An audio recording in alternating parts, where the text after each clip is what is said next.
Evening viewers. आज मैं फिर आप लोगों के साथ पार्टनरशिप अकाउंटिंग से रिलेटेड कुछ महत्वपूर्ण टॉपिक को लेकर आया हूँ। कल मैंने आप लोगों को पिछले चैप्टर में मैंने बताया था पार्टनरशिप का मीनिंग और पार्टनरशिप डीड के बारे में। उसी को फिर आगे बढ़ाते हुए आज हम लोग पार्टनरशिप अकाउंट्स के बारे में आज हम लोग देखेंगे और उसका पहला टॉपिक आपका profit and loss appropriation accounts. आज उसी की चर्चा करें। इसके पहले मैं आप लोगों से रिक्वेस्ट करना चाहता हूं कि अगर आप लोगों ने मेरे चैनल को सब्सक्राइब नहीं किया है तो कृपया मेरे चैनल को सब्सक्राइब कर लें, लाइक कर दें, अपने दोस्तों में शेयर कर दें और आप मेरे चैनल पे नए हैं तो बेल आइकन को भी प्रेस कर दें ताकि मेरे नए वीडियोस की नोटिफिकेशन आपको मिलता रहे सबसे पहले। तो चलिए आइए आज हम लोग आगे बढ़ते हुए इस चैप्टर को आगे बढ़ाते हुए देखते हैं प्रॉफिट एंड लॉस एप्रोप्रिएशन के बारे में। तो इसकी अकाउंटिंग ट्रीटमेंट देखने से पहले मैं आप लोगों को ये profit and loss appropriation account होता क्या है इसके बारे में मैं पहले आप लोगों को जानकारी दे दूँ। एक्चुअली है क्या ना कि ये कुछ और नहीं बल्कि प्रॉफिट एंड लॉस अकाउंट का एक्सटेंडेड फॉर्म है, ये विस्तृत रूप है उसी। चूँकि ये भी एक नॉमिनल अकाउंट है, जिस तरह प्रॉफिट एंड लॉस अकाउंट एक नॉमिनल अकाउंट है उसी तरीके से यह भी एक नॉमिनल अकाउंट है। लेकिन जहाँ पे प्रॉफिट एंड लॉस अकाउंट समाप्त होता है वहीं पे इसकी शुरुआत हो जाती है। और इस अकाउंट को बनाने का मुख्य पर्पस, जो मेन पर्पस है, वो है पार्टनर्स के बीच जो प्रॉफिट या लॉस होता है उसी को डिस्ट्रीब्यूट करना। लेकिन ध्यान रखिएगा यहाँ पे कि ये अकाउंट जो बनाया जाता है, सबसे पहले जो प्रॉफिट एंड लॉस अकाउंट में जो प्रॉफिट होती है या जो नेट लॉस होता है उसको सबसे पहले यहाँ पे ट्रांसफर करके लाया जाता है। उसके बाद, और ये प्रॉफिट कौन सा होता है, ध्यान रखिएगा कि अगर किसी भी तरह का लोन पे इंटरेस्ट अगर दिया जाना है, या पार्टनर का हो सकता है वो लोन पे इंटरेस्ट, या किसी इंस्टीट्यूट फाइनेंशियल इंस्टीट्यूट वगैरह का भी हो सकता है, तो उनको उस लोन पे इंटरेस्ट देने के बाद साथ ही साथ अगर किसी तरह का रेंट अगर पार्टनर को दिया जाना है तो उस रेंट को लेस करने के बाद का एक प्रॉफिट होना चाहिए, उसके पहले का प्रॉफिट नहीं होना चाहिए। तो मैं आप लोगों को बता रहा था कि यह भी एक नॉमिनल अकाउंट है और प्रॉफिट एंड लॉस अकाउंट का यह एक्सटेंडेड फॉर्म है, profit and loss appropriation account. यह अकाउंट बिजनेस में बनाया जाता है और यहाँ पे ये हमें देखना है कि चूँकि ये जो भी अकाउंट होता है वह पार्टनर से रिलेटेड होता है। पार्टनर के जो भी इनकम होने वाले होते हैं या जो भी लॉस होने वाले होते हैं इसी अकाउंट में ऐड या लेस कर दिया जाता है और फिर फाइनली जो बचता है उसी को फिर हम लोग पार्टनर के बीच डिस्ट्रीब्यूट कर देते हैं। उनके बीच जो भी निर्धारित रहता है रेशियो उसी के हिसाब से। तो चलिए आइए अब हम लोग देखते हैं। जिस तरह आप जानते हैं कि अकाउंट किस तरह से बनाया जाता है, क्योंकि इसके लेफ्ट साइड डेबिट का साइड होता है और राइट साइड क्रेडिट का साइड होता है। अकाउंट का फॉर्म मैंने बना दिया, फॉर्मेट बना दिया। अगर ध्यान रखिएगा, अगर नेट प्रॉफिट होगा तो चूंकि वह लाभ है इसलिए वह क्रेडिट साइड में लिखा जाएगा। मैंने ब्रैकेट में ये भी लिख दिया है net profit before appropriation, appropriation से पहले वाला नेट प्रॉफिट यहाँ पे लिखा जाएगा। ठीक है। इन केस अगर लॉस हो जाता है तो लॉस का साइड लेफ्ट साइड है यानी डेबिट साइड है, तो यहाँ पे भी मैंने लिख दिया profit and loss account in case of trading loss before appropriation, appropriation से पहले का ट्रेडिंग लॉस यहाँ पे लिखा जाएगा। हालांकि दोनों तो एक साथ होता नहीं है, दोनों में कोई एक ही हो सकता है। जनरली प्रॉफिट भी आपके क्वेश्चन में दिए होते हैं। तो चलिए आइए अब हम लोग देखते हैं आगे और कौन कौन से आइटम्स हैं इसमें जिसमें जो क्रेडिट साइड में इंक्लूड किया गया है और कुछ डेबिट साइड में इंक्लूड किया जाएगा। ध्यान रखिएगा, चूँकि यह बिजनेस में अकाउंट बनाया जाता है, इसलिए बिजनेस के प्रॉफिट या लॉस को ध्यान में रखते हुए ये बनाया जाता है।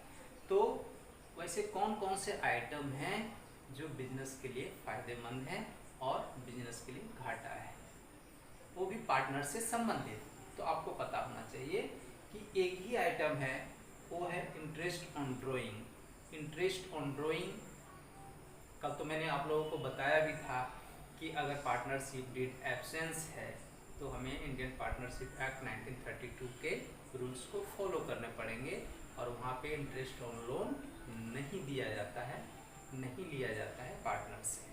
ठीक है, इंटरेस्ट ऑन ड्राइंग्स, तो मैं ड्राइंग्स की बात कर रहा था।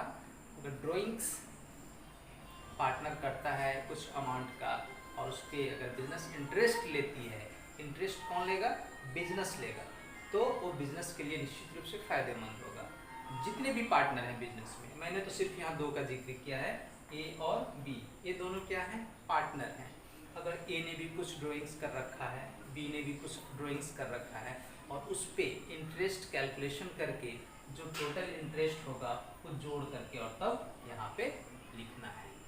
तो इस तरीके से चूंकि ये फायदे का आइटम है बिजनेस के लिए, बिजनेस के दृष्टिकोण से, इसलिए इसको क्रेडिट साइड में लिखा जाएगा।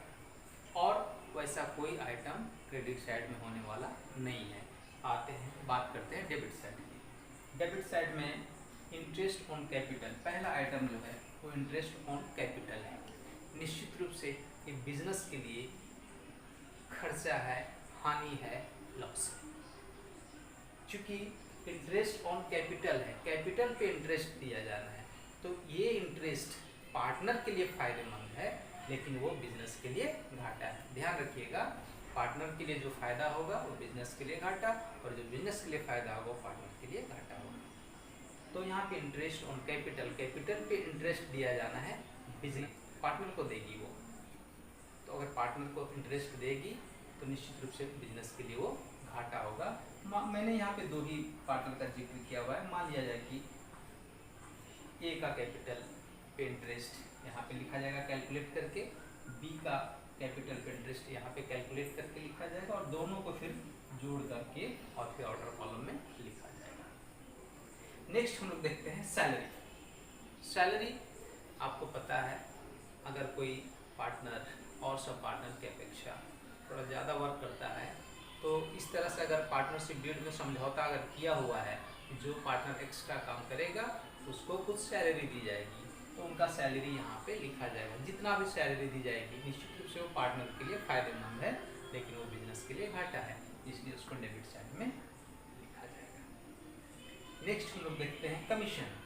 अगर किसी पार्टनर को टारगेट दे दिया गया है कि इतना आप काम करेंगे तो इतना % से आपको कमीशन दिया जाएगा, तो अगर वो पार्टनर उस टारगेट को फुलफिल कर लेता है तो निश्चित रूप से उसको कमीशन दिया जाएगा। और वो कमीशन दिया जाना निश्चित रूप से पार्टनर के लिए फायदेमंद है लेकिन वो बिजनेस के लिए घाटे का सौदा है, इसलिए वो भी इस अकाउंट के डेबिट साइड में लिखा जाएगा। नेक्स्ट देखते हैं, चूँकि नेक्स्ट आइटम है आपका ट्रांसफ़र टू जनरल रिजर्व या ट्रांसफ़र टू रिजर्व। हम इस बात को जानते हैं कि जो भी प्रॉफिट होता है बिजनेस में सब का सब पार्टनर लोग बांट नहीं लेते हैं, बल्कि फ्यूचर के अनसर्टिनिटी से निपटने के लिए या फ्यूचर में अपने बिजनेस को एक्सपैंड करने के लिए कुछ अमाउंट को रिजर्व में रख लेते हैं। तो रिजर्व का अमाउंट भी यहाँ पे जाएगा, क्योंकि उससे निश्चित रूप से प्रॉफिट कम हो जाएगा, तो उस रिजर्व के अमाउंट को भी यहाँ पे लिखा जाएगा। और फिर फाइनली देखा जाएगा दोनों के बीच डेबिट और क्रेडिट साइड के अमाउंट को बैलेंस करके बैलेंसिंग किया जाएगा। और क्रेडिट साइड का अमाउंट अगर वो डेबिट साइड के अमाउंट से ज़्यादा हुआ तो निश्चित रूप से प्रॉफिट होगा। डेबिट साइड का अमाउंट क्रेडिट साइड के अमाउंट से ज़्यादा हुआ तो वो लॉस होगा। तो मैंने दोनों साइड में लिख दिया है। पहले यहाँ मैं देख लेता हूँ कि अगर क्रेडिट साइड का अमाउंट ज़्यादा है और डेबिट साइड का अमाउंट कम है तो निश्चित रूप से वो प्रॉफिट होगा और उस प्रॉफिट को पार्टनर के या तो कैपिटल अकाउंट में ट्रांसफ़र किया जाएगा या करंट अकाउंट में। कि कैपिटल अकाउंट और करंट अकाउंट क्या है ये मैं अगले टॉपिक में डिस्कस करूँगा, क्योंकि टाइप्स ऑफ कैपिटल आगे हम लोग देखेंगे। तो जितना भी प्रॉफिट होगा वो जितने भी पार्टनर हैं उनके द्वारा जो भी निर्धारित रेशियो है उस रेशियो में डिस्ट्रीब्यूट कर दिया जाएगा और दोनों को जोड़ करके आउटर कॉलम में लिख दिया जाएगा। अगर बात करते हैं, अगर डेबिट साइड का अमाउंट ज़्यादा है और क्रेडिट साइड का कम है तो निश्चित रूप से लॉस होगा और उस लॉस को फिर हम लोग अपोजिट साइड में लिखते हैं बैलेंसिंग करने के लिए, आपको पता है। तो net loss transfer to partners capital या करंट अकाउंट, यहाँ पे भी कैपिटल या करंट अकाउंट में ट्रांसफर कर देंगे जिस तरह नेचर ऑफ कैपिटल रहेगा और जितने भी पार्टनर रहेंगे उनके टोटल जो उनके बीच का समझौता है, जो उनके बीच का रेशियो है उस रेशियो में डिस्ट्रीब्यूट करके और फिर टोटल आउटर कॉलम में लिख करके दोनों साइड डेबिट और क्रेडिट साइड को बैलेंस कर देंगे। तो व्यूअर्स ये एक्चुअली बस इतना ही कुछ करना है, बहुत टफ नहीं है। जिस तरह आपने देखा मेरे चैनल का नाम फन विद कॉमर्स है, तो आपको पढ़ाई करनी है फन के साथ, मस्ती के साथ पढ़ाई करनी है, टेंशन लेने की कोई आवश्यकता नहीं है। मैं हूं ना आप लोगों को हेल्प करने के लिए, मैं हूं आप लोगों को गाइड करने के लिए, मैं आप लोगों को सब कुछ क्लियर करूँगा। तो मैं बता रहा था ये है profit and loss appropriation account, जो कि क्रेडिट साइड में सिर्फ इंटरेस्ट ऑन ड्रॉइंग का जिक्र होता है, बाकी सब का सब डेबिट साइड में होता है। ठीक है, अब इसकी जर्नल एंट्रीज भी बनती है। तो चलिए मैं अब आप लोगों को इसके जर्नल एंट्रीज के बारे में बताने जा रहा हूँ। तो आइए व्यूअर्स, आज हम लोग अब देख लेते हैं कि profit and loss appropriation account में जो जितनी भी जर्नल एंट्रीज बनती है एक एक करके अब हम लोग यहाँ पे देखते हैं। तो अभी आप लोगों ने जो फॉर्मेट में देखा, सबसे ऊपर आप लोगों को नज़र आया होगा जो प्रॉफिट एंड लॉस अकाउंट से जो प्रॉफिट एंड लॉस अकाउंट का बैलेंस ट्रांसफ़र करके लाया जाता है profit and loss appropriation account में, सबसे पहले उसकी एंट्री होती है। तो जर्नल एंट्री भी उसी कर लेते हैं, आइए देखते हैं। सबसे पहले तो पहला एंट्री है for transfer of balance of profit and loss account to profit and loss appropriation account, यानी प्रॉफिट एंड लॉस अकाउंट के बैलेंस को profit and loss appropriation account में ट्रांसफ़र करने की एंट्री। तो मैंने जैसा बताया कि इसकी दो एंट्री हो सकती है, या तो प्रॉफिट एंड लॉस अकाउंट का क्रेडिट बैलेंस हो सकता है या प्रॉफिट एंड लॉस अकाउंट का डेबिट बैलेंस हो सकता है। Credit balance net profit show करता है और debit balance net loss show करता है। तो आइए पहले देखते हैं और क्रेडिट बैलेंस के लिए क्या एंट्री होगी। निश्चित रूप से अभी आप लोगों ने देखा कि क्रेडिट बैलेंस आपका profit and loss appropriation account के क्रेडिट साइड में दिखता है, यानी बाई साइड में। तो सबसे पहले वही लिखाएगा profit and loss account debit to profit and loss appropriation account. ठीक है, अब इसके दूसरे एंट्री की बात करें, इन केस अगर लॉस हो जाता है तो उस लॉस की एंट्री अभी हम लोग यहाँ पे देखते हैं। लॉस अगर हुआ तो प्रॉफिट एंड लॉस अकाउंट का debit balance profit and loss appropriation account के डेबिट साइड में ट्रांसफर होता है, यानी टू साइड में। तो इसकी जो जर्नल एंट्री हो जाएगी और डेबिट बैलेंस के लिए profit and loss appropriation account to profit and loss account. हमें नहीं लगता है, क्योंकि आपने फर्स्ट ईयर में बहुत कुछ समझ लिया होगा जर्नल एंट्री लेजर वगैरह भरने के लिए, तो यहाँ पे आपको इस एंट्री को समझने में कोई परेशानी नहीं होगी। तो आइए अब देखते हैं इसके दूसरे एंट्री की तरफ।